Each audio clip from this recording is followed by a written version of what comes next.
It's Gary, it's Arda, it's SportsCenter.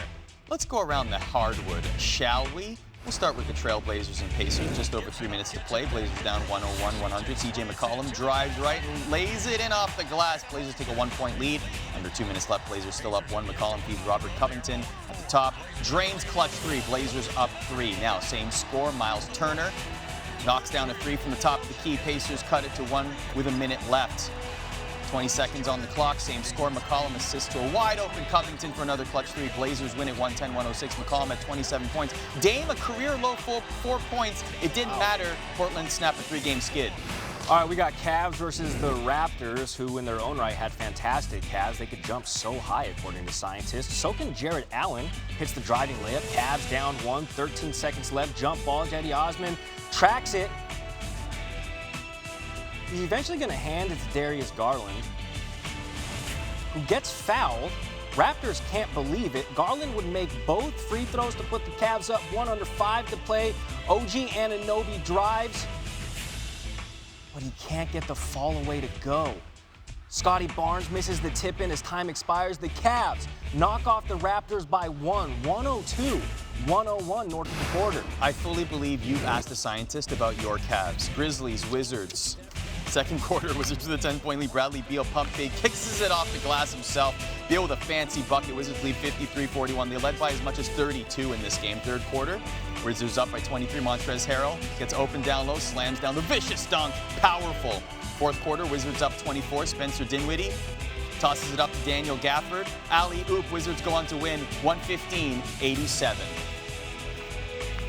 Bing, bong, bang, bang. And I already regret saying that. We'll get to it in a second. We need it. We deserve it. Only Mike Breen can deliver it to us because the Knicks, very good early in this season, erasing a 21-point deficit at Milwaukee to get their 6th win of the year. 4-1 on the road. Orange Julius at 32. D. Rose, 23 off the bench.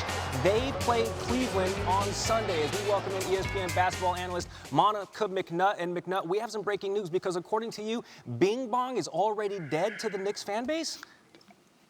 Streisky, listen, I was getting some tweets last night. There's a dialogue going about whether or not Bing Bong has moved on. So I personally think it's great, and it should hang around, but we'll see how that goes. Okay, jury's still out. Let's go to the comeback win on the road versus the reigning champs, which isn't exactly light work for the Knicks. What do you see, or do you see anything from the Knicks that make them contenders in the East this season? Well, I think last night we saw a return to some of the signature defense that propelled them to so much success last year. Of course, you combine that with their stars being locked in and completely aggressive. Quite honestly, when Julius Randle decided enough is enough after getting down almost 20 points in the first quarter, the entire tenor of the team changed. And then we saw R.J. Barrett, and of course, Derrick Rose was tremendous with that second unit off the bench.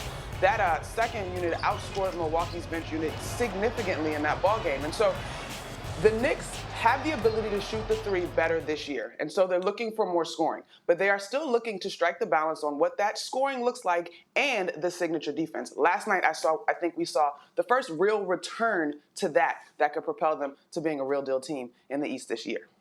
From one side of the ball to the other, the Warriors' offense has been one of the league's best early this season. So what makes them so potent despite still not having Klay Thompson? Did we forget already this guy named Steph Curry that almost single-handedly had this team in the playoffs last year? The Warriors system is well established. You've got Steph and you've got Draymond Green. Steph's ability to stretch the floor has been well documented with the range that he has and his ability to get into the paint. And then Draymond is averaging 7 assists per game as a big, right? Like his ability to facilitate. Then as you go down this roster, I think Jordan Poole and Damian Lee are having tremendous years so far. Their production has almost doubled from last year. And what they're asked to do is very simple. Move to the open spot and knock down threes. And so I think because of the Warriors' confidence in their system, they're averaging a league-high 29 assists per game. There's so much confidence, there's so much ease, and they are always a threat, especially in a league where three-point shooting is killer. And sharing is caring is for real, because Golden State's 36 assists last night was a season high. Monica, thanks.